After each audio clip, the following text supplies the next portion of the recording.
800,000. 800,000 is the number of young immigrants that were abandoned by the United States government. 800,000 of our peers that were left vulnerable to deportation. 800,000 that lost the ability to obtain a job as well as driver's licenses.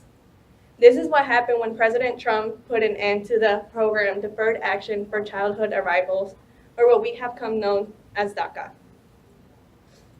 At the end of my speech, I hope to have persuaded you today to support DACA and stand with them instead of against them. We cannot let those that grew up with us live in fear of deportation and have their mental health affected by an irrational decision.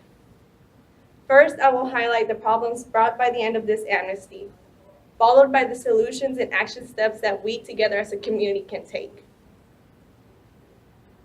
Problem number one, deportation. DACA served as protection against deportation for these recipients. With the end of this program, they are now left vulnerable and can be removed from this country at any minute. In an academic journal published in October 2017 by Allison Knopf, it was written that the recipients, when applying for DACA, gave away all of their personal information, including their addresses. Now that the program has come to an end, the federal government could turn their back against them and go hunt them down to their house and take them back to the country that they only knew for a few years. As well as here in Texas, Senate Bill 4 was approved by the Senate. This bill allowed police officers to ask for legal documentation with probable cause.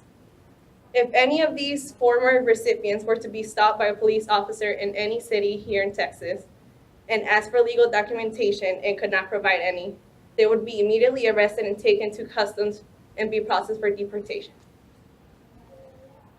Problem number two, mental health. With the removal of their safe space, the dreamers and their mental health would be affected, as well as their physical health. In an article published by Journal of Immigrant and Minority Health in June 2017, DACA recipients reported mental health and well-being as their greatest health concern, and viewed DACA as beneficial through increasing access to opportunities and promoting belonging and peer support. With the removal of this program, their sense of belongingness was removed, and they no longer feel like they cannot be here. Aside from them not feeling like they can be here, the copious amounts of stress would be increasing, affecting their body, and could lead to increased risk in high blood pressure as well as strokes and heart attacks.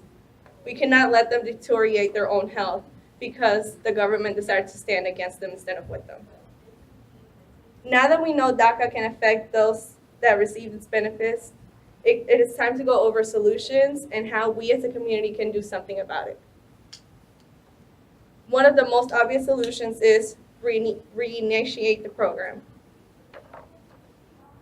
The program that was created in 2012 can be brought back and everything could go back to normal. Another solution would be to create a program with the same benefits as DACA, but could also provide citizenship, a path to citizenship, something that DACA did not do. According to an article published by New York Times on September 5th of 2017, President Trump acknowledged Congress by saying to act fast and pass a replacement before he made the final motion to remove the program.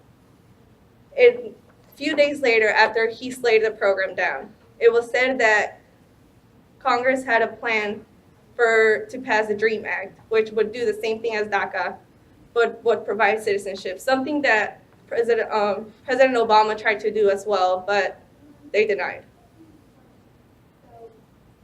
Action steps. One of the most effectful action steps would be to protest. There is nothing that a protest can't do. We would be supporting them without harming the environment, without beating anyone.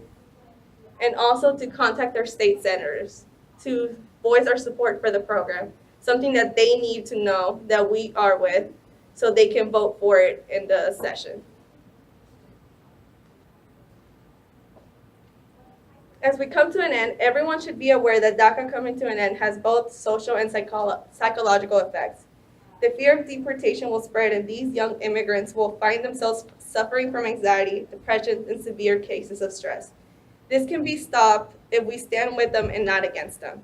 Let's all come together and take a step forward in taking the stand they want to take, but don't, with fear that they will be removed from the only country they have come to know as home. Thank you.